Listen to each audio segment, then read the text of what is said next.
அனைவருக்கும் வணக்கம். Welcome to TNPSC Ganesh YouTube channel. Friends, இந்த வீடியோ பதிவில் டெட்டுக்காக 6ஆம் வகுப்பு முதல் 8ஆம் வகுப்பு வரை உள்ள பொருளியல் கேள்விகள், அதாவது economics line by line questions என்னங்கிறத இந்த 5 லெசனுக்கு பார்த்துடலாம்.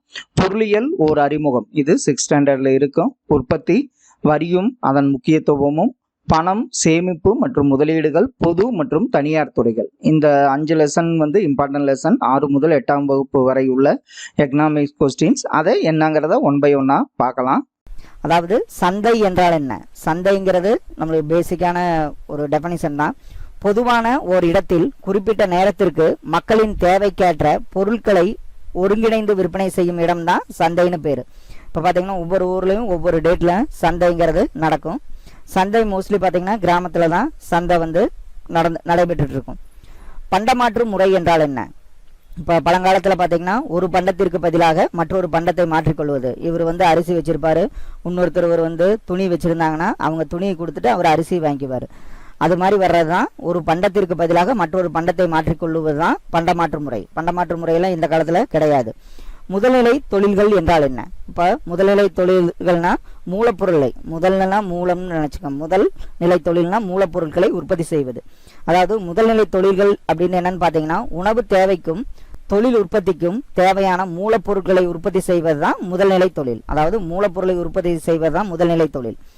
அதில் முதல்நிலை தொழில்கள் யாவை? இப்போ வேளாண்மை, கால்நடை வளர்த்தல், மீன் பிடித்தல், கனிமங்கள், தாது பொருட்கள் போன்ற மூலப்பொருள் சேகரித்தல், கனிகள், கொட்டைகள், தேன், மூலிகை, ரப்பர், பிசின் போன்றவற்றை சேகரித்தல், மரம் வெட்டுதல், இதெல்லாம் பார்த்தீங்கன்னா முதல்நிலை தொழில்களாகும். அப்போ முதல்நிலை தொழில்னா மூலப்பொருள்களை சேகரிக்கிறது, மூலப்பொருட்களை உற்பத்தி செய்வது தான் முதல்நிலை தொழில். பண்டமாற்று பிரச்சனைக்கு தீர்வு காணப்பட்ட கருவி எது? இப்போ பண்டமாற்று பிரச்சனைலாம் இப்போ நான் சொன்ன எக்ஸாம்பிளே பார்த்தீங்கன்னா அரிசி ஒருத்தர் கொடுக்குறாரு, ஒருத்தர் துணி கொடுக்குறாரு. ஆனால் இவருக்கு பார்த்தீங்கன்னா துணிக்காருக்கு அரிசி தேவைப்படுது, ஆனால் அரிசிக்காருக்கு துணி தேவையில்லைன்னா அந்த இடத்துல பண்டமாற்று முறைக்கு ஒரு பிரச்சனை ஆகும். அந்த பண்டமாற்று பிரச்சனைக்கு தீர்வு காணப்பட்ட கருவி தான் பணம். அடுத்த கொஸ்டின் பார்த்தீங்கன்னா இரண்டாம் நிலை தொழில்கள் என்றால் என்ன? அதாவது முதல்நிலை தொழில்கள் மூலம் சேகரிக்கப்படும் மூலப்பொருளிலிருந்து இயந்திரங்கள் முதல் அன்றாட தேவைக்கான பொருட்கள் வரை பெருமளவில் உற்பத்தி செய்தல் தான் இரண்டாம் நிலை தொழில்கள் படும். முதல்நிலை தொழில மூலப்பொருள், இரண்டாம் நிலை தொழில்கள்ல பார்த்தீங்கன்னா அந்த மூலப்பொருள் இருந்து உற்பத்தி செய்கிறாங்க. இதுக்கு தான் இரண்டாம் நிலை தொழில்கள் பேரு. இதை மோஸ்ட்லி என்னன்னு சொல்லலாம், இரண்டாம் நிலை தொழில்கள் தொழில்துறையை இரண்டாம் நிலை தொழில்கள்னு சொல்லலாம். மூலப்பொருள்கள் பயன்பாட்டு அடிப்படைகளில் தொழிற்சாலைகளை எவ்வாறு வகைப்படுத்தலாம்? இப்போ இரண்டாம் நிலை தொழில்கள்ல அந்த மூலப்பொருள்கள் பயன்பாட்டு அடிப்படையில் தொழிற்சாலைகளை பார்த்தீங்கன்னா வேளாண் அடிப்படை தொழிற்சாலைகள். வேளாண் அடிப்படை தொழிற்சாலைகள் பார்த்தீங்கன்னா பருத்தி, சர்க்கரை, உணவு பதப்படுத்துதல், இதெல்லாம் பார்த்தீங்கன்னா வேளாண் அடிப்படை தொழிற்சாலைகள்னு சொல்லலாம். காடு சார்ந்த தொழிற்சாலைகள்னு என்னென்னு சொல்லலாம்? காகித தொழில், மரச்சாமானம், கட்டுமான பொருட்கள், இதெல்லாம் பார்த்தீங்கன்னா காடு சார்ந்த தொழிற்சாலைகள்னு சொல்லலாம். இதே கனிம தொழிற்சாலைகள்னு என்னன்னு சொல்லலாம்? சிமெண்ட், இரும்பு, அலுமினியம், இந்த தொழிற்சாலைகள்லாம் கனிம தொழிற்சாலைகள்னு சொல்லலாம். இதே கடல் சார்ந்த தொழிற்சாலைகள்னா கடல் உணவு பதப்படுத்துதல், இதெல்லாம் பார்த்தீங்கன்னா கடல் சார்ந்த தொழிற்சாலைகள்னு நம்ம பிரிக்கலாம். கிராமங்கள் தான் நம் நாட்டின் முதுகெலும்பு என்று கூறியவர் யார்? கிராமங்கள் தான் நம் நாட்டின் முதுகெலும்பு என்று கூறியவர் காந்தியடிகள். மூன்றாம் நிலை தொழில்கள் என்றால் என்ன? இந்த மூன்றாம் நிலை தொழில்கள் என்னன்னு பார்த்தீங்கன்னா இரண்டாம் நிலை தொழில் உற்பத்தி செய்யப்பட்ட பொருளை தேவையான நேரத்தில் மக்களுக்கு கொண்டு சேர்ப்பதற்கு தேவையான சேவைகளை செய்கிறது. அதாவது முதல் நிலை தொழில்களில் மூலப்பொருள், இரண்டாம் நிலை தொழில்களில் உற்பத்தி, மூன்றாம் நிலை தொழில்கள் அந்த உற்பத்தி செய்யப்பட்ட பொருள்களை மக்களுக்கு கொண்டு போய் சேர்ப்பதற்கான சேவைகளை தான் மூன்றாம் நிலை தொழில்கள்னு சொல்லுவோம். இந்த மூன்றாம் நிலை தொழில்களை எப்படி கூறலாம்னா சேவைத்துறை தொழில்கள்னு சொல்லலாம். மக்களின் அன்றாட தேவைகளை செய்யும் சேவை துறைகள் யாவை? இப்போ இந்த மூன்றாம் நிலை சேவை துறைகள் எதுன்னு பார்த்தீங்கன்னா போக்குவரத்து, இதுல சாலை, ரயில், கடல், ஆகாய மார்க்கம், இதெல்லாம் என்ன சொல்லலாம்? இந்த போக்குவரத்தை சொல்லலாம். இதே தொலைத்தொடர்புக்கு பார்த்தீங்கன்னா அஞ்சல், தொலைபேசி, தகவல் தொழில்நுட்பம் எல்லாம் தொலைத்தொடர்பு சேவை துறைகள்னு சொல்லலாம். இது வர்த்தக சேவை பார்த்தீங்கன்னா கொள்முதல் இல்லைன்னா விற்பனை, இது ரெண்டும் வர்த்தக சேவையில நடக்கும். இதே வங்கி சேவையில பார்த்தீங்கன்னா பணம் பரிமாற்றம் மற்றும் பிற வங்கி சேவைகள்லாம் அதுல நடக்கும். இதெல்லாம் தான் பார்த்தீங்கன்னா போக்குவரத்து, தொலைத்தொடர்பு, வர்த்தகம், வங்கி எல்லாம் சேவை துறைகள் ஆகும். தானியங்களை உற்பத்தி செய்பவர்கள் டேஸ், இதெல்லாம் புக் பேக் கொஸ்டின். தானியங்களை உற்பத்தி செய்பவர்கள் விவசாயிகள் தான். தேன் சேகரித்தல் என்பது டேஸ் தொழில். இப்போ தேன் சேகரித்தல் முதல்நிலை தொழிலா, இரண்டாம் நிலை தொழிலா, மூன்றாம் நிலை தொழிலான்னு பார்த்தீங்கன்னா அது தேன் சேகரித்தல் என்பது முதல்நிலை தொழில். மூலப்பொருட்களை பயன்பாட்டு பொருளாக மாற்றுவது டேஸ் தொழில். மூலப்பொருளை பயன்பாட்டு பொருளாக மாற்றுவது இரண்டாம் நிலை தொழில்தான். காந்தியடிகளின் கூற்றுப்படி கிராமங்கள் நம் நாட்டின் டேஸ், கிராமங்கள் தான் நம் நாட்டின் என்னது முதுகெலும்பு என்று காந்தியடிகள் கூற்று கூறியிருப்பார். தமிழ்நாட்டில் எத்தனை சதவீத டேஸ் சதவீத மக்கள் நகரங்களில் வாழ்கிறார்கள்? இதுல பாத்தீங்கன்னா 47% மக்கள் நகரங்களில் வாழ்கிறார்கள். அடுத்தது பாத்தீங்கன்னா இதுல லாஸ்ட் இது வந்து புக் பேக் கொஸ்டின். பொறுத்துக. கால்நடை வளர்ப்புங்கிறது முதல்நிலை தொழில். உணவு பதப்படுத்துதல் பாத்தீங்கன்னா வேளாண் சார் தொழிற்சாலை. இரும்பு எக்கு தொழிற்சாலைங்கிறது இதுல நான் ரெண்டும் போட்டு, இரும்பு எக்கு தொழிற்சாலை வந்து இரண்டாம் நிலை தொழில். தொலைபேசிங்கிறது சேவை. ஃப்ரெண்ட்ஸ், இதோட வந்து நம்ம 6th ஸ்டாண்டர்ட் எக்கனாமிக்ஸில் பார்த்தீங்கன்னா பேசிக்காக இதில் வந்து பார்த்தீங்கன்னா என்னென்ன இருக்குன்னா முதல்நிலை தொழில், இரண்டாம் நிலை தொழில் மற்றும் மூன்றாம் நிலை தொழில். இதை மட்டும் நல்லா தெரிஞ்சு வச்சுங்க. இதே மாதிரி முதல்நிலை தொழில்களில் என்னென்ன தொழில்கள் வரும், இரண்டாம் நிலை தொழில்கள்னா என்ன, மூன்றாம் நிலை தொழில்கள்னா என்ன. சிம்பிளாக பார்த்தீங்கன்னா முதல்நிலை தொழில்னா மூலப்பொருள், இரண்டாம் நிலை தொழில்கள்னா பார்த்தீங்கன்னா தொழிற்சாலை, மூன்றாம் நிலை தொழில்னா அந்த தொழிற்சாலையிலிருந்து உற்பத்தி செய்யப்பட்ட பொருட்கள் மக்களுக்கு எப்படி போய் சேருதுங்கிற சொல்றதுதான் மூன்றாம் நிலை சேவை துறைகள். அதை சொல்றதுதான் மூன்றாம் நிலை தொழில்கள். உற்பத்தி என்றால் என்ன? அதாவது உற்பத்திங்கிறது பார்த்தீங்கன்னா மூலப்பொருள்கள் அல்லது மூலப்பொருள்கள் இல்லாதது, இது ரெண்டையும் மாற்றியமைத்து நம் பயன்பாட்டிற்கு ஏற்றவாறு மாற்றியமைப்பது தான் உற்பத்தி எனப்படுகிறது. உற்பத்தியின் வகைகள். உற்பத்தியை நம்ம என்னன்னு சொல்லலாம்னா முதல் நிலை உற்பத்தி, இரண்டாம் நிலை உற்பத்தி மற்றும் மூன்றாம் நிலை உற்பத்தின்னு உற்பத்தியை 3 வகையாக நம்ம பிரிக்கலாம். இதில் நம்ம முதல்நிலை உற்பத்தினா என்னன்னு சொல்லணும்னா வேளாண்மை, அதாவது மூலப்பொருட்கள்லாம் உற்பத்தி பண்ணுறது வேளாண்மை. இரண்டாம் நிலை உற்பத்தினா தொழில்துறையை சொல்லலாம். மூன்றாம் நிலை உற்பத்தினா சேவை துறைகளை வந்து மூன்றாம் நிலை உற்பத்தின்னு சொல்லலாம். அது என்னங்கிறத ஒன்பையம்னா நம்ம பார்க்கலாம். பொருளாதாரத்தில் இன்றியமையாதவை எவை? பொருளாதாரத்தில் ரொம்ப இன்றியமையாது எதுன்னு சொன்னால் உற்பத்தி மற்றும் நுகர்வு, இது ரெண்டும் தான் பொருளாதாரத்தில் இன்றியமையாதவை ஆகும். பயன்பாட்டின் வகைகள். இப்போ நம்ம ஒரு பொருளை நுகரனா அது என்ன பயன்பாட்டின் வகைகள்லாம் வடிவ பயன்பாடு, கால பயன்பாடு, இடப்பயன்பாடு. வடிவ பயன்பாடுனா நம்ம பருத்தியிலிருந்து ஒரு சட்டை நம்ம ரெடி பண்ணுறோன்னா அதை வந்து ஒரு வடிவ பயன்பாட்டுக்கு உதாரணமாக சொல்லலாம். கால பயன்பாடுனா ஃபியூச்சருக்காக நம்ம ஒரு சேவிங் பண்ணுறதை வந்து நம்ம கால பயன்பாடுன்னு சொல்லலாம். இடப்பயன்பாடு. இடப்பயன்பாடுனா நான் இங்கிருந்து சென்னை போகணும்னா ஒன்று பஸ்ஸில் போகலாம், இல்லைன்னா ட்ரெயினில் போகலாம், இல்லைன்னா ஃப்ளைட்டில் போகலாம். இதை வந்து நம்ம என்னென்னு சொல்லலாம் இட பயன்பாடுன்னு சொல்லலாம். முதன்மை நிலை உற்பத்தி. முதன்மை நிலை உற்பத்தியை வந்து நம்ம என்னன்னு சொல்லணும்னா வேளாண்மை உற்பத்தி, அதாவது வேளாண்மை, வனம், சுரங்கம் இவையெல்லாம் வந்து முதல்நிலை உற்பத்தி. முதன்மை நிலை உற்பத்திக்கு மற்றொரு பெயர் என்னன்னு பார்த்தீங்கன்னா வேளாண் துறை உற்பத்தி என்று அழைக்கப்படுகிறது.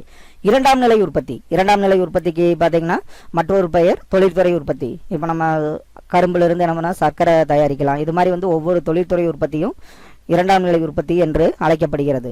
மூன்றாம் நிலை உற்பத்தி.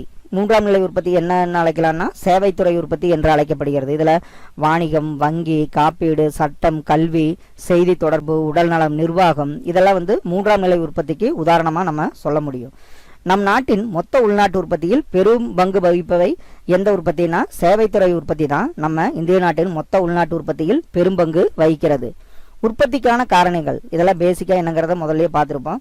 உற்பத்திக்கு காரணிகள் பார்த்தீங்கன்னா நிலம், உழைப்பு, மூலதனம் இதெல்லாம் வந்து பார்த்தீங்கன்னா முதன்மை, அதாவது நிலம், உழைப்பு முதன்மை உற்பத்தி காரணிகள் சொல்லுவோம். மூலதனம், தொழில் முனைவர்லாம் பார்த்தீங்கன்னா இரண்டாம் நிலை உற்பத்தி காரணிகள்னு சொல்லுவோம். இந்த உற்பத்திக்கான காரணிகள் இந்த 4ம் கண்டிப்பாக இருந்தால் தான் ஒரு முழுமையான உற்பத்தி கிடைக்கும். நிலம், உழைப்பு, மூலதனம் மற்றும் தொழில் முனைவோர். இந்த லெசனில் இந்த 4 பற்றி தான் டீட்டெயில்டாக என்னென்னு போட்டிருப்பாங்க. உற்பத்தி காரணிகளை என்னென்ன பிரிக்கலாம்னா முதல்நிலை உற்பத்தி காரணிகள் மற்றும் மூலப்பொருள்களிலிருந்து பெறப்பட்ட உற்பத்தி காரணிகள்னு நம்ம 2 வகையாக பிரிக்கலாம். முதல்நிலை உற்பத்தி காரணிகள்னா எதாவது சொல்லலாம்னா நிலம் மற்றும் உழைப்பை வந்து நம்ம முதல்நிலை உற்பத்தி காரணிகள் என்று சொல்லலாம். மூலப்பொருள்களிலிருந்து பெறப்பட்ட உற்பத்தி காரணிகள்னா எதாவது சொல்லலாம்னா முதலீடு மற்றும் அமைப்பு, இது ரெண்டையும் பார்த்தீங்கன்னா மூலப்பொருள்களிலிருந்து பெறப்பட்ட உற்பத்தி காரணிகள் என்று நம்ம சொல்லலாம்.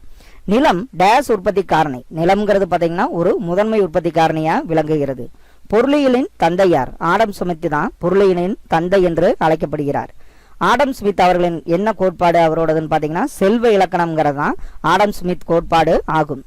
ஆடம் ஸ்மித் நூல்கள், இவரோட 2 நூல்கள் ரொம்ப இம்பார்ட்டன்ட். அதாவது நன்னெறி கருத்துணர்வு கொள்கை, இன்னொரு நூல் பார்த்தீங்கன்னா நாடுகளின் செல்வமும் அவற்றை உருவாக்குகின்ற காரணிகளும் பற்றிய ஒரு ஆய்வு தான் இவரோட ஆடம் ஸ்மித்தின் முக்கிய நூல்களாகும். இது இயற்றப்பட்ட அந்த நாடுகளின் செல்வம் அவற்றை உருவாக்குகின்ற காரணிகளும் ஒரு ஆய்வு வந்து 1776ஆம் ஆண்டு இயற்றப்பட்டது. வேலை பகுப்பு முறையை அறிமுகப்படுத்தியவர் யாருன்னா ஆடம் ஸ்மித். இப்போ வேலை பகுப்பு முறைன்னா இப்போ ஒரு டெய்லர் இருக்காருன்னா ஒரு ஷர்ட் கொடுத்தா அவரே வந்து கட் பண்ணுவார், ஸ்டிச் பண்ணுவார், எல்லாம் பண்ணுவாங்க. இதே ஒரு கார்மெண்ட்ஸ் போனோம்னா அத்தனை ஒரு பனியனோ ஒரு ஷர்ட்டோ வேணா ஒருத்தர் வந்து அந்த துணியை கட் பண்ணுவாங்க, இன்னொருத்தர் வந்து அதுக்கு வந்து தைப்பாங்க, இன்னொருத்தர் பட்டன் வைப்பாங்க. இதுதான் வந்து என்னங்கிறதுனா வேலை பகுப்பு முறையை அறிமுகப்படுத்தியவர் ஆடம் ஸ்மித் ஆவார். மார்சல் வந்து மூலதனத்தை பத்தி என்ன சொல்றாருன்னு பார்க்கலாம். மார்சலின் கருத்துப்படி இயற்கையின் கொடை தவிர்த்த வருமானம் அளிக்கக்கூடிய பிற வகை செல்வங்களே மூலதனம் என்று கூறியவர் மார்சல் ஆவார். மூலதனத்தின் வடிவங்கள். இப்போ மூலதனத்தின் வடிவங்கள்லாம் பார்த்தீங்கன்னா பர்ம பொருள் மூலதனம், பண மூலதனம், மனித மூலதனம், இது மாதிரி மூலதனத்தை நம்ம 3 வகையாக பிரிக்கலாம். தொழில் முனைவோர் யாருன்னா தொழில் அமைப்பாளர் எனவும் சமுதாய மாற்றம் காணும் முகவர் எனவும் அழைக்கப்படுபவர் தொழில் முனைவோர். இப்போ நம்ம என்டர்பிரனர்னு அப்படின்னு சொல்லுவோம் இங்கிலீஷில். இப்போ வந்து பார்த்தீங்கன்னா இப்போ தொழில் முனைவோர்னா ஒரு தொழிலை அவங்க வந்து அமைச்சு அதுக்கு மூலதனம் போட்டு அதெல்லாம் செய்கிறது தான் தொழில் முனைவோர் என்று அழைக்கப்படுகிறது. ஃப்ரெண்ட்ஸ், இதில் எல்லாம் பார்த்தீங்கன்னா நிலத்தின் அதோட பயன் என்ன, மூலதனம் அப்படிங்கிறத ரிப்பீட் ஆகும். அதெல்லாம் நம்மளுக்கு பேசிக்காக அதில் எந்த கொஸ்டினும் கிடையாது. இந்த லெசனில் புக் பேக் கொஸ்டின் என்னங்கிறத பார்க்கலாம். உற்பத்தி என்பது பார்த்தீங்கன்னா பயன்பாட்டை உருவாக்குதல் தான் உற்பத்தி என்று அழைக்கப்படுகிறது. ஆப்ஷன் ஆ தான் இதுக்கு கரெக்ட் ஆன்சர். பயன்பாட்டின் வகைகள் இப்போ பார்த்ததா வடிவ பயன்பாடு, கால பயன்பாடு, இடப்பயன்பாடு. ஆப்ஷன் இ தான். மேற்கண்ட அனைத்தும் தான் பயன்பாட்டின் வகைகளாகும். உற்பத்தியின் மூலம் பொருட்களை பிரித்தெடுக்கும் தொழில் வந்து பார்த்தீங்கன்னா 2ஆம் நிலை உற்பத்தி என்று அழைக்கப்படுகிறது. ஆப்ஷன் ஆ தான் இதுக்கு கரெக்ட் ஆன்சர். முதன்மை காரணிகள் என்பன டேஸ். நிலம் மற்றும் உழைப்பு தான் முதன்மை காரணிகள் என அழைக்கப்படுகின்றன. தொழில் முனைவோர் என அழைக்கப்படுபவர் யாருன்னா முகவர் தான் தொழில் முனைவோர் என அழைக்கப்படுகிறார். இது ஆப்ஷன் ஆ தான் இதுக்கு கரெக்ட் ஆன்சர். இதுக்குரிய ஆன்சர் வந்து நான் இதில் கொடுத்துருப்பேன், பார்த்துங்க. அடுத்தது கோடிட்ட இடங்கள். டேஸ் என்பது பண்டத்திற்கான விருப்பங்களை நிறைவு செய்யும் சக்தியாகும். அதாவது உற்பத்தி அப்படிங்கிறது தான் பண்டத்திற்கான விருப்பங்களை நிறைவு செய்யும் சக்தியாகும். பெறப்பட்ட காரணிகள் என்பது டேஸ் மற்றும் டேஸ் ஆகும். முதலீடு மற்றும் அமைப்பு தான் பெறப்பட்ட காரணிகள் என அழைக்கப்படுகின்றன. டேஸ் என்பது நிலையான அளிப்பினை உடையது. நிலம்தான் ஒரு நிலையான அளிப்பினை உடையது. டேஸ் என்பது மனித உற்பத்தியில் ஓர் இருபொருள். அதாவது உழைப்பு தான் மனித உற்பத்தியில் ஒரு இருபொருள் என அழைக்கப்படுகிறது. டேஸ் என்பது பல்வேறு பண்டங்களை உற்பத்தி செய்திட மனித முயற்சியால் உருவாக்கப்பட்டதாகும். மூலதனம் தான் பல்வேறு பண்டங்களை உற்பத்தி செய்திட மனித முயற்சியால் உருவாக்கப்பட்டதாகும். ஃப்ரெண்ட்ஸ், இதுக்குரிய ஆன்சர் வந்து இதில் நான் கொடுத்துருக்கேன். அடுத்து இதுலேயே லாஸ்ட் ஒன்று பொறுத்துக. முதன்மை உற்பத்திங்கிறது பார்த்தீங்கன்னா மீன் பிடித்தல், சுரங்க தொழில். கால பயன்பாடுங்கிறது பார்த்தீங்கன்னா எதிர்கால சேமிப்பு வந்து கால பயன்பாடுன்னு சொல்லலாம். நாடுகளின் செல்வம், இந்த நூலை இயற்றியவர் ஆடம் ஸ்மித் ஆவார்.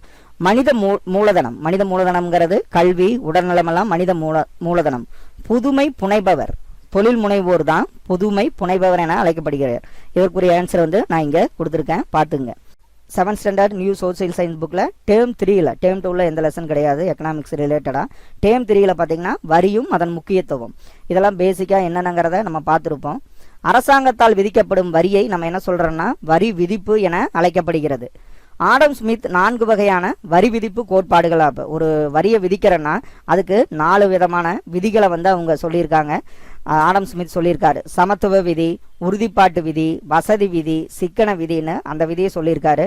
இதெல்லாம் நம்ம ப்ரீவியஸாக பார்த்துருக்கோம். இருந்தாலும் இன்னொரு தடவை சமத்துவ விதி அப்படிங்கிறத பார்த்தீங்கன்னா ஒருத்தர் வரி இது பண்ணுறாங்கன்னா அரசாங்கம் வந்து அதில் நியாயம் மற்றும் எளிமையாக இருக்கிறது தான் சமத்துவ விதியாகும். உறுதிப்பாட்டு விதிங்கிறது அந்த வரியில் அந்த உறுதிப்பாட்டு தன்மையை கூறுவது தான் உறுதிப்பாட்டு விதி என அழைக்கப்படுகிறது. வசதி விதினா இப்போ ஒரு வரி ஒருத்தர் செலுத்துறாருன்னா அந்த அவருக்கு உண்டான வசதி, அவர் போய் ஐடி இன்கம் பண்ணலாம், ஆன்லைனில் பண்ணலாம், ஒரு இடத்துல நேரில் கட்டலாம், இது மாதிரி அந்த வரி செலுத்துவோருக்கு வசதி சொல்கிறது தான் வசதி விதி என அழைக்கப்படுகிறது. சிக்கன விதி, வரியில் வர எல்லா வருமானத்தையும் குறைந்த செலவில் வந்து செலவு செஞ்சுட்டு மீதியை சேமிக்கணுங்கிறது தான் வந்து சிக்கன விதி என்று அழைக்கப்படுகிறது. வரி விதிப்பு வகைகள், இப்போ வந்து இது விதி என்னன்னு பார்த்துட்டோம். இதை கூறியவர் வந்து ஆடம் ஸ்மித்து. வரி விதிப்பு வகைகள் பார்த்தீங்கன்னா விகிதாச்சார விதி, வளர்வீத வரி, தேய்வு வீத வரி. அதாவது விகிதாச்சார வரி, வளர்வீத வரி, தேய்வு வீத வரின்னு வரியை 3 வகையாக சொல்லியிருக்காங்க. விகிதாச்சார வரி அப்படின்னா பார்த்தீங்கன்னா ஒரே மாதிரியான வரி, அவர் வந்து அப்படி இருந்ததுன்னா அதை வந்து விகிதாச்சார வரி என்று அழைக்கப்படுகிறது. வளர்வீத வரி, ஒருத்தருக்கு வருமானம் அதிகரிக்கும், அப்போ வந்து என்ன பண்ணுது அவரோட வரியும் அதிகரிக்கிறதா வளர்வீத வரி என்று அழைக்கப்படுகிறது.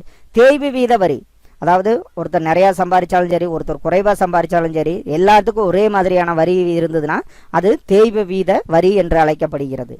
வரியின் வகைகளில் பார்த்தீங்கன்னா நேர்முக வரி, மறைமுக வரி, இதெல்லாம் நம்ம ப்ரீவியஸாக பார்த்துட்டோம். நேர்முக வரி, மறைமுக வரினா என்ன? நேர்முக வரிங்கிறது அவர் அதை அவர் என்ன பண்ண முடியாது, அவர் மற்றவர் மேலே ஒருத்தர் மேலே திணிக்க முடியாது. மறைமுக வரிங்கிறது ஈஸியாக நம்ம அந்த மற்றவர் மேலே சுமத்துறது தான் மறைமுக வரி என்று அழைக்கப்படுகிறது. இதில் நேர்முக வரின்னா என்னென்ன வரும் பார்த்தீங்கன்னா வருமான வரி, செல்வ வரி, நிறுவன வரி, மூலதன ஆதாய வரி, இதெல்லாம் பார்த்தீங்கன்னா நேர்முக வரி. இதே மறைமுக வரினா சேவை வரி, பொழுதுபோக்கு வரி, சுங்க வரி, மதிப்பு கூட்டு வரி, கலால் வரி, விற்பனை வரி, ஆடம்பர வரி போன்றவையெல்லாம் பார்த்தீங்கன்னா மறைமுக வரியில் வரும். மத்திய வருவாய் வாரியம், அதாவது மத்திய வருமான சட்டம் 1963 கீழ். அப்போ மத்திய வருமான சட்டம் எந்த ஆண்டு இயற்றப்பட்டதுன்னா 1963. நேர்முக வரிகளுக்கான மத்திய வருவாய் வாரியம் என்னும் பெயரில் தனி வாரியம் ஒன்று நிறுவப்பட்டது. அப்போ பார்த்தீங்கன்னா மத்திய வருமான சட்டம் 1963, அந்த கீழே என்ன பண்ணுறாங்க, நேர்முக வரிகளுக்கான மத்திய வருவாய் வாரியம் என்னும் பெயரில் ஒரு தனி வாரியம் நிறுவப்பட்டுள்ளது. நேர்முக வரி இப்போ நம்ம பார்த்தத நிறுவன வரி, சொத்து வரி, அன்பளிப்பு வரி. மறைமுக வரிக்கு உதாரணம் பார்த்தீங்கன்னா சேவை வரி, விற்பனை வரி, கலால் வரி, பொழுதுபோக்கு வரி, சரக்கு மற்றும் சேவை வரி. இதெல்லாம் என்னங்கிறது தான் அந்த லெசனில் வரும். நேர்முக வரினா என்ன, அன்பளிப்பு வரினா என்ன அப்படிங்கிறது வரும். அதெல்லாம் நம்ம பேசிக்காக நம்மளுக்கே தெரியும். ஜிஎஸ்டி சரக்கு மற்றும் சேவை வரி, இதில் பார்த்தீங்கன்னா ஜிஎஸ்டி, ஐஜிஎஸ்டி, அப்புறம் எஸ்ஜிஎஸ்டி, இதை பற்றி இதில் சொல்லியிருப்பாங்க. மாநிலம் மற்றும் பொருள் மற்றும் சேவை வரி, மாநிலங்களுக்கு இடையேயான வரின்னு ஜிஎஸ்டியை 3 வகையாக பிரிச்சிருக்காங்க. வேட், அதாவது வேல்யூ ஆடட் டேக்ஸ், முதலில் எந்த மாநிலத்தில் அறிமுகப்படுத்தப்பட்டதுன்னா 2003 ஹரியானாவில் தான் முதலில் வேட் அறிமுகப்படுத்தப்பட்டது. அப்போ 2008-10 இந்தியாவில் எல்லா மாநிலங்களிலும் யூனியன் பிரதேசங்களிலும் அமல்படுத்தப்பட்டது. தூய்மை பாரத வரி, இது எப்போ இயற்றப்பட்டதுன்னு கேட்டாங்கன்னா 2015 ஆண்டு நவம்பர் 5 இந்த தூய்மை பாரத வரி விதிக்கப்பட்டது. அதோட வரி விகித அளவு பார்த்தீங்கன்னா 0.5% ஆகும். நிதித்திறன் அப்படின்னா என்னன்னு பார்த்தீங்கன்னா ஒரு அரசின் திறனுக்கேற்ப வரிகளை உயர்த்துவது தான் நிதித்திறன் என்று அழைக்கப்படுகிறது. ஃப்ரெண்ட்ஸ், இதில் புக் பேக் கொஸ்டின் என்னங்கிறத பார்க்கலாம். வரிகள் என்பவை டேஷ் செலுத்தப்பட வேண்டும். வரிகள்ங்கிறது பார்த்தீங்கன்னா கட்டாயமாக செலுத்தப்பட வேண்டும். ஆப்ஷன் ஆ தான் இதுக்கு கரெக்ட் ஆன்சர். வசூலிக்கப்படும் வரியிலிருந்து குறைந்த அளவிலேயே தொகை செலவழிக்கப்படுவது எந்த விதின்னு கேட்டிங்கன்னா ஆப்ஷன் இ, சிக்கன விதி தான். வசூலிக்கப்படும் வரியிலிருந்து குறைந்த அளவிலேயே தொகை செலவழிக்கப்படுவது. வளர்வீத வரிக்கு எதிரான அமைந்துள்ள வரி எதுன்னா தேய்வு வீத வரி. ஆப்ஷன் ஆ தான் இதுக்கு கரெக்ட் ஆன்சர். வருமான வரி என்பது பார்த்தீங்கன்னா ஒரு நேர்முக வரி. ஆப்ஷன் ஆ தான் இதுக்கு கரெக்ட் ஆன்சர். சேவை வழங்குவதன் அடிப்படையில் விதிக்கப்படுவது சேவை வரி என அழைக்கப்படுகிறது. ஃப்ரெண்ட்ஸ், இதுக்குண்டான ஆன்சர் நான் இங்கே கொடுத்துருக்கேன், நீங்கள் பிடிஎஃப்ல பார்த்துக்கலாம். வழக்கமாக அரசால் விதிக்கப்படும் வரியை டேஷ் என்னும் சொல்லால் குறிக்கிறோம். இப்போ ஒரு அரசு வரி விதிக்கணும், அதை வரி விதிப்பு என்னும் சொல்லால் குறிக்கிறோம். வருமான அளவை பொருட்படுத்தாமல் ஒரே மாதிரியாக வரி விதிப்பது பார்த்தீங்கன்னா விகிதாச்சார வரி என்று அழைக்கப்படுகிறது. டேஷ் வரி என்பது அன்பளிப்பின் மதிப்பை பொறுத்து அன்பளிப்பு பெறுபவர் அரசுக்கு செலுத்துவதாகும். அது என்ன வரினா அன்பளிப்பு வரி. டேஷ் வரி சுமையை வரி செலுத்துவோர் மாற்ற முடியாது. நேர்முக வரியில வரிச்சுமையை வரி செலுத்துவோர் மாற்ற முடியாது. மறைமுக வரி என்பது டேஷ் நிகழ்ச்சி உடையது, அதாவது அது மாறும் நிகழ்ச்சி, அதாவது மாற்றக்கூடிய நிகழ்ச்சி உடையது தான் மறைமுக வரி ஆகும்.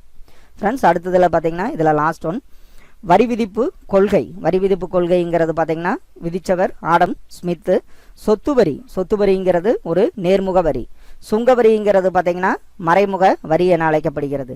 1/7/2017 தான் அதாவது சரக்கு மற்றும் ஜிஎஸ்டி அமல்படுத்தப்பட்டது.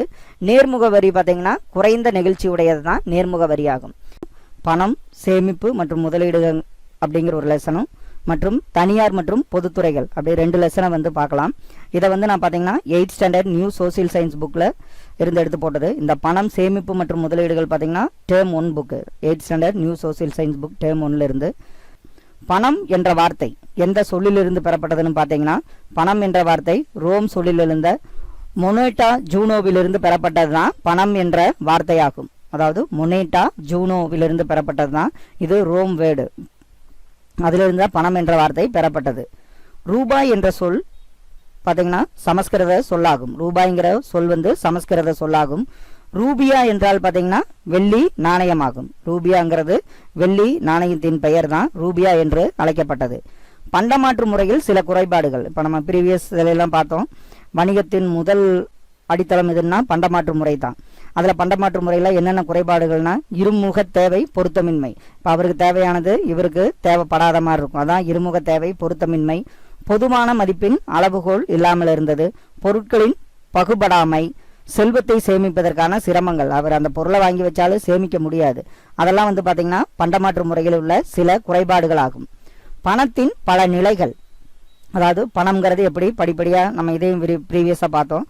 பண்ட பணம், உலோக பணம், காகித பணம், கடன் பணம், நிகர் பணம், இதெல்லாம் பார்த்தீங்கன்னா பணத்தின் பல படிநிலைகள் ஆகும். காகித பணத்தின் அடிப்படை. அதாவது காகித பணங்கிறது எப்படி வந்ததுன்னு பார்த்தீங்கன்னா அந்த காலத்தில் பொற்கொள்ளர்கள் அதை கொடுத்து தங்கத்தை கொடுத்து அந்த ரசீது கொடுப்பாங்க. அந்த ரசீது அவ்வளவு மதிப்புமிக்கதாக இருந்தது. அதுதான் காகித பணம் உருவாக அடிப்படையாக இருந்தது.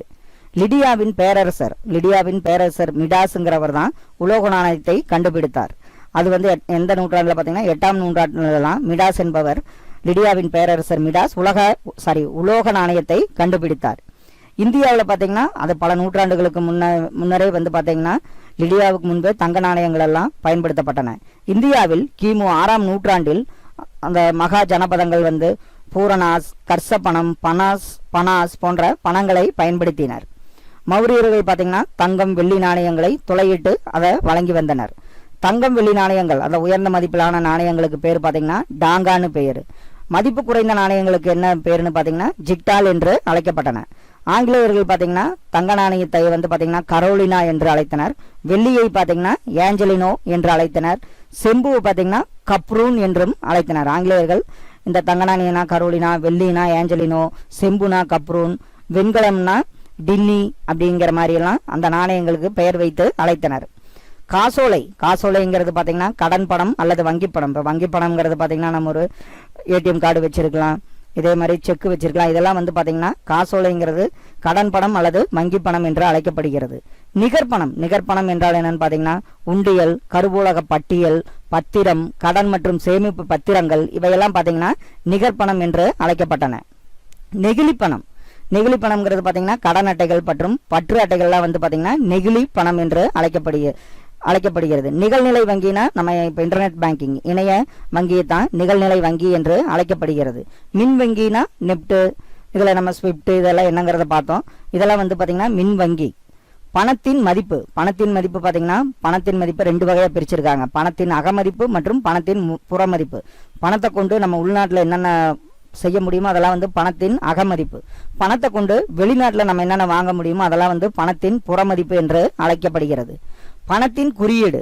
இப்போ பணத்துக்கு இந்த சிம்பல் யாரால் உருவாக்கப்பட்டதுன்னு பார்த்தீங்கன்னா இந்திய ரூபாய் குறியீடு. இவர் நம்ம தமிழ்நாட்டில் உள்ள விழுப்புரம் மாவட்டத்தைச் சேர்ந்த திரு உதயகுமார் என்பவரால் வடிவமைக்கப்பட்டது. அது எந்த ஆண்டு வடிவமைக்கப்பட்டதுன்னு பார்த்தீங்கன்னா ஜூலை 15, 2010ஆம் ஆண்டு அன்று இந்திய அரசால் அங்கீகரிக்கப்பட்டது.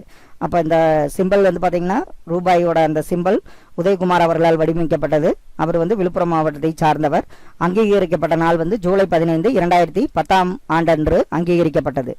பணம் பற்றி வாக்கர் பணத்தை பற்றி எப்படி சொல்றாருன்னு பார்த்தீங்களா, எதையெல்லாம் செய்ய வல்லதோ அதுவே பணம் என்று கூறுகிறார். அதை பற்றி கூறியவர் வாக்கர் ஆவார். பணத்தின் பணிகள், அதாவது பணத்தின் பணிகள் பார்த்தீங்கன்னா முதன்மை பணிகள், இரண்டாம் பணிகள்னு சொல்லுவோம். பணத்தின் முதன்மை பணிகள் என்னன்னு பார்த்தீங்கன்னா பரிமாற்ற கருவி அல்லது பணம் செலுத்துகை. அதாவது பணம், பண்டம் மற்றும் பணிகளை வாங்க பயன்படுத்தப்படுகிறது. அதான் பரிமாற்ற கருவி அல்லது பணம் செலுத்துகைன்னு பேரு. மதிப்பின் அளவுகோல். அனைத்து மதிப்பையும் பணத்தால் அளவிடலாம். பல வகையான பண்டங்கள் மற்றும் பணிகளுக்கு இடையில் பரிமாற்ற விகிதத்தை தீர்மானிப்பது எளிது. இப்போ பணத்தால் வச்சு எந்த மதிப்பையும் நம்ம பணத்தால் அளவிட முடியும். அடுத்து பார்த்தீங்கன்னா இரண்டாம் நிலை பணிகள். அதாவது இரண்டாம் நிலை பணிகளில் முதல் என்னன்னு பார்த்தீங்கன்னா எதிர்கால செலுத்துகைக்கான நிலை மதிப்பு. அதாவது எதிர்கால செலுத்துகைக்கு பணம் ஒரு கருவியாக பயன்படுகிறது. இதில் பார்த்தீங்கன்னா ஒருத்தர் கடன் வாங்குறாருன்னா என்ன பண்ண முடியும், அதுக்கு அந்த பணத்தை அவர் அந்த வட்டி கொடுக்கறது. இதெல்லாம் எதிர்கால செலுத்துகைக்கான நிலை மதிப்பு.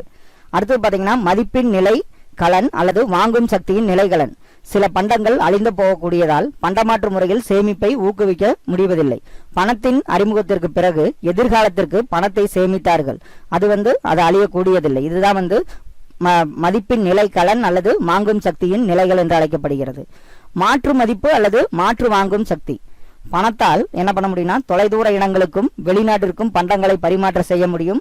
ஆகவே வாங்கும் சக்தியை ஒரு இடத்திலிருந்து மற்றொரு இடத்திற்கு மாற்றுவதற்கு அவசியம் என உணரப்பட்டதுதான் அந்த இரண்டாம் நிலையில மாற்று மதிப்பு அல்லது மாற்று வாங்கும் சக்தி என்று அழைக்கப்பட்டது. இது பணத்தின் இரண்டாம் நிலை பணிகள். அடுத்து பாத்தீங்கன்னா பணத்தின் வரையறுக்கப்பட்ட பணிகள் என்னன்னு பாத்தீங்கன்னா கடன் அடிப்படையில் இயக்கப்படுகிறது, மூலதனத்தின் உற்பத்தி திறன் அதிகரிக்கிறது, நாட்டு வருவாயின் அளவீடு மற்றும் விநியோகம், இதெல்லாம் பாத்தீங்கன்னா வரையறுக்கப்பட்ட பணிகள் என அழைக்கப்படுகிறது. பண வீக்கம் மற்றும் பணம் வாட்டம் அப்படின்னா என்னங்கிறத பார்க்கலாம்.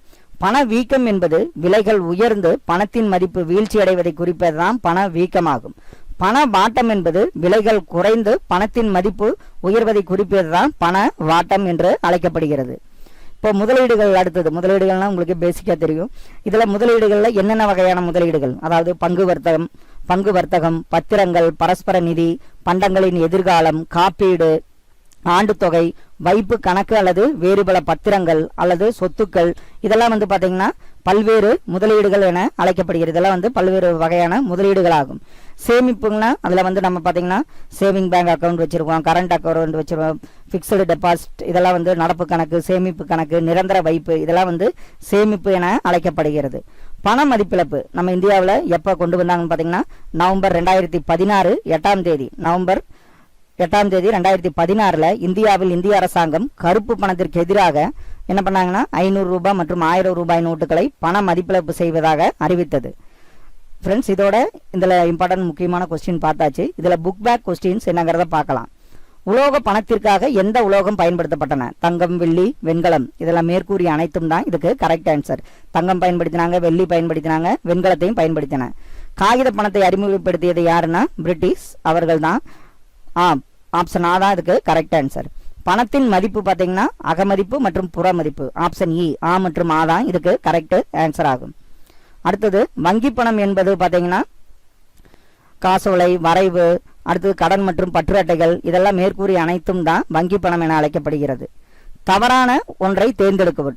இதுல முதலீட்டு கருவியில் பாத்தீங்கன்னா வரி செலுத்துவது முதலீட்டு கருவி ஆகாது. ஆப்ஷன் இ தான் இதுக்கு தவறான ஆன்சர் ஆகும்.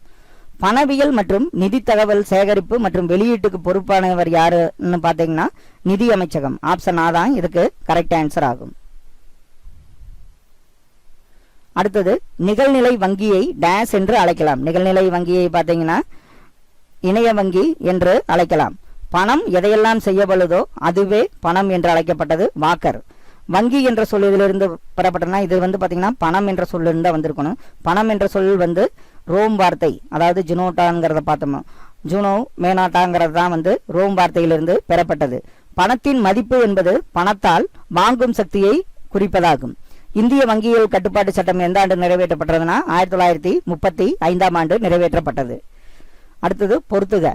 பண்டமாற்று முறை. பண்டமாற்று முறைங்கிறது பண்டங்களுக்கு பண்டங்கள் பரிமாற்றம். இந்திய ரிசர்வ் வங்கி சட்டம் பாத்தீங்கன்னா 1935. மின்பணம். மின்பணங்கிறது மின்னணு பணம். சேமிப்புங்கிறது நுகர்வு தவிர்த்த வருமானம் தான் சேமிப்பு என்று அழைக்கப்படுகிறது. கருப்பு பணம், வரி ஏமாற்றுபவர்கள் தான் கருப்பு பணம். ஃப்ரெண்ட்ஸ், இதுக்குரிய ஆன்சர் நான் கீழே கொடுத்துருக்கேன். இந்தியாவில் எந்த வகையான பொருளாதாரங்கிறது தான் கலப்பு பொருளாதாரம், அதாவது தனியார் மற்றும் பொதுத்துறை இணைந்த பொருளாதாரம் தான் இந்திய பொருளாதாரமாகும். இந்திய பொருளாதாரம் என்பது தனியார் துறை மற்றும் பொதுத்துறையை சார்ந்துள்ளது. இந்தியாவின் பொதுத்துறை நிறுவனங்களின் தந்தை யாருன்னு கேட்டா டாக்டர் வி கிருஷ்ணமூர்த்தி அவர்கள் தான் இந்தியாவின் பொதுத்துறை நிறுவனங்களின் தந்தையாவார். இந்திய புள்ளி விவர நிபுணர், அதாவது மகளோனோபிஸ், இதுல நம்ம 5ஆண்டு திட்டத்தெல்லாம் இவரோட அடிப்படையில் பார்த்திருப்போம். அந்த இந்திய புள்ளி விவர நிபுணர் யாருன்னா மகளோனோபிஸ் அவர்கள். 1991 ஆண்டுல தான் புதிய பொருளாதார கொள்கை, அதுக்கு முன்னாடி பொருளாதார கொள்கை, தொழிற்கொள்கை எல்லாம் இருந்தது. இப்ப 91 பாத்தீங்கன்னா அதாவது உலகமயமாக்கல், தனியார் துறைக்கெல்லாம் பொதுத்துறையை இது கொடுக்கறது மாதிரி எல்லாம் கொண்டு வந்தாங்க. அப்ப 1991 ஆண்டு தான் புதிய பொருளாதார கொள்கை ஏற்படுத்தப்பட்டது. 9 வகையான பொதுத்துறை நிறுவனங்கள். முக்கியமானதா என்னன்னு பாத்தீங்கன்னா விமான போக்குவரத்து, பாதுகாப்பு, கனரக பொறியியல், ரயில்வே, அணுசக்தி, மருந்துகள், பருத்தி நெசவு, இந்திய உணவுக் கழகம், மெக்கான், இதெல்லாம் பாத்தீங்கன்னா முக்கியமான, அதாவது 9 வகையான பொதுத்துறை நிறுவனங்கள் ஆகும். நிதி ஆயோக். நிதி ஆயோக்கும் பத்தி ஏற்கனவே பார்த்துட்டோம். நிதி ஆயோக் அடிப்படையில் ஒரு மதியுரையக குழுவாகவும் உண்மையான ஆலோசனை குழுவாகவும் 2015 ஜனவரி 1ஆம் தேதி நிதி ஆயோக் செயல்பட துவங்கியுள்ளது. இதோட தலைவர் யாரு, துணைத் தலைவர் யாருங்கிறதெல்லாம் உங்களுக்கே தெரியும். மதியுரையக குழு அப்படின்னா என்ன குழுக்கு பேரு தான் மதியுரையக குழுன்னா நிதி ஆயோக் பேரு தான் மதியுரையக குழு என்று அழைக்கப்படுகிறது. சுகாதாரம் பார்த்தீங்கன்னா 2018-19 ஆண்டு பட்ஜெட்ல பார்த்தீங்கன்னா தேசிய சுகாதார உற்பத்தி திட்டத்தை அறிமுகப்படுத்தப்பட்டது, மத்திய அரசால் அறிமுகப்படுத்தப்பட்டது. அதிக பணியாளர்களை கொண்ட பொதுத்துறை நிறுவனம் இந்தியாவில் எதுன்னா நம்ம இந்தியன் ரயில்வே தான் அதிக அளவில் பணியாளர்களை கொண்ட பொதுத்துறை நிறுவனமாகும். பொதுத்துறையின் உறுப்புகள், அதாவது பொதுத்துறையில என்னென்ன உறுப்புகள் இருக்குன்னு பாத்தீங்கன்னா அரசு துறைகளால் நிர்வாகம் செய்யப்படும் நிறுவனங்கள், கூட்டுத்துறை நிறுவனங்கள், பொதுக்கழகம், அது 3 பொதுத்துறையின் உறுப்புகளாக உள்ளன. அரசு துறைகளால் நிர்வாகம் செய்யப்படும் நிறுவனங்கள் எதுன்னு பாத்தீங்கன்னா ஒரு அரசாங்க துறையின் நிர்வாகம் என்பது பெரும்பாலும் அனைத்து நாடுகளிலும் பொதுவானதாகும். இப்போ அதுக்கு எக்ஸாம்பிள் பாத்தீங்கன்னா தபால் மற்றும் தந்தி, ரயில்வே, துறைமுகம், அறக்கட்டளை, இந்தியாவில் உள்ள நீர்ப்பாசன திட்டங்கள் போன்றவை அரசு துறைகளால் நிர்வாகம் செய்யப்படும் நிறுவனங்களாகும். கூட்டுத்துறை நிறுவனங்கள் இது பாத்தீங்கன்னா இது ஒரு நிறுவன சட்டத்தால் நிர்வகிக்கப்படுகிறது மற்றும் அரசாங்கம் ஒரு பிரதான பங்குதாரராக இருந்து கட்டுப்படுத்தப்படுகிறது தான் கூட்டுத்துறை நிறுவனங்களாகும். இதுல பாத்தீங்கன்னா என்னென்ன எக்ஸாம்பிள்னு பாத்தீங்கன்னா இந்தியன் ஆயில் கார்பரேஷன், பெட்ரோனாஸ் தனியார் நிறுவனம், இந்தியன் ஆயில், அப்புறம் பாத்தீங்கன்னா ஸ்கை டேக்கிங் நிறுவனம், ரத்னகிரி கேஸ் அண்ட் பவர் தனியார் நிறுவனம், இந்தியன் செயற்கை ரப்பர் நிறுவனம், இதெல்லாம் ஒரு கூட்டுத்துறை நிறுவனமாகும். அடுத்தது பொதுக்கழகம். பொதுக்கழக அமைப்பானது பாராளுமன்றத்தில் நிறைவேற்றப்படும் சட்டத்தினால் பொதுக்கழகத்தினை நிறுவுவதுதான் பொதுக்கழகம் என்று அழைக்கப்படுகிறது. இதுல LIC, air India, reserve bank of India, மின்சார வாரியம் இதெல்லாம் பொதுக்கழகம் என்று அழைக்கப்படுகிறது. அடுத்து பாத்தீங்கன்னா தொழில பாத்தீங்கன்னா மகாரத்னா தொழில்கள், நவரத்னா தொழில்கள் இப்படி எல்லாம் பிரிச்சிருக்காங்க. இப்ப மகாரத்னா தொழில்னா ஆண்டுக்கு ஒரு 3000 கோடி டேர்ன் ஓவர் வர்றதெல்லாம் பாத்தீங்கன்னா மகாரத்னா தொழில்கள்ல வரும். இதே நவரத்னா தொழில்கள் பாத்தீங்கன்னா 1 அல்லது 2 ஆண்டுகள்ல அவங்க வருமானம் இன்க்ரீஸ் ஆயிட்டே வர்றது மகாரத்னா தொழில்கள் என்று அழைக்கப்படுகிறது. இதுல நவரத்னா தொழில்கள் என்று அழைக்கப்படுகிறது. மகாரத்னா தொழில்கள் பாத்தீங்கன்னா தேசிய அனல்மின் கழகம், எண்ணெய் மற்றும் இயற்கை எரிவாயு ஆணையம் ONGC, இந்திய இரும்பு ஆலை ஆணையம் செயில், பாரத மிகுமின் நிறுவனம் பெல், இந்திய எண்ணெய் நிறுவனம் IOCL, இந்திய நிலக்கரி நிறுவனம் கெயில் இந்தியா நிறுவனம், பாரத பெட்ரோலிய நிறுவனம் இதெல்லாம் மகாரத்னா தொழில்கள், அதாவது 3000 கோடி வருமானம் வரைக்கும் பார்ப்பாங்க. நவரத்னா தொழில்கள் இதுல பாத்தீங்கன்னா பாரத மின்மிகு நிறுவனம், இந்திய கொள்கலன் நிறுவனம், இந்திய பொறியாளர்கள் நிறுவனம், இந்துஸ்தான் இந்திய நிறுவனம், இந்துஸ்தான் பெட்ரோலிய நிறுவனம், மகன் அகர் தொலைபேசி நிறுவனம், தேசிய அலுமினிய கம்பெனி, நெய்வேலி பழுப்பு நிலக்கரி நிறுவனம், இந்திய ஆயில் எண்ணெய் நிறுவனம், இந்திய கப்பல் நிறுவனம் இதெல்லாம் பாத்தீங்கன்னா நவரத்னா தொழில்கள் என்று அழைக்கப்படுகிறது.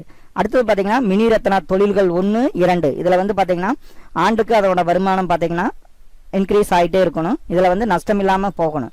ஒரு மகாரத்னா தொழில்கள் பாத்தீங்கன்னா ஃபர்ஸ்ட் மினி ரத்னாவில இருந்து தான் மகாரத்னா தொழில்களாக மாறும்.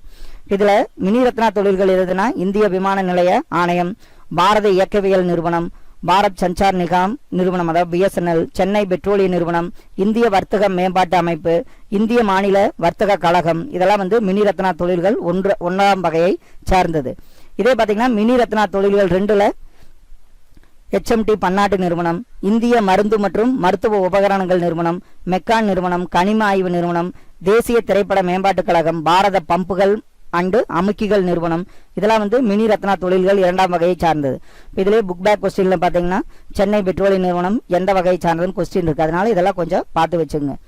தனியார் நிறுவனங்கள் பாத்தீங்கன்னா பேசிக்கா Infosys, Aditya Birla, Reliance industry, Tata, Wipro, Hindustan Unilever, ICC இதெல்லாம் பாத்தீங்கன்னா தனியார் நிறுவனங்களாக உள்ளன. இதுல புக் பேக் கொஸ்டின்ஸ்ல ஃபர்ஸ்ட் பொறுத்துக. மதியுரையக குழுங்கிறது நம்ம எதை சொல்லுவோம்னா நிதி ஆயோக சொல்லுவோம். வேளாண்மைங்கிறது பாத்தீங்கன்னா முதன்மை துறையாகும். தொழில்கள்ங்கிறது பாத்தீங்கன்னா 2ஆம் துறை. GDPங்கிறது மொத்த உள்நாட்டு உற்பத்தி. பெல்லுங்கிறது எந்த வகையான தொழில்னா நவரத்னா தொழில் சேர்ந்ததுதான் பெல் கம்பெனி. இதுக்குரிய ஆன்சர் இங்க கொடுத்துருக்கேன். நெக்ஸ்ட் பாத்தீங்கன்னா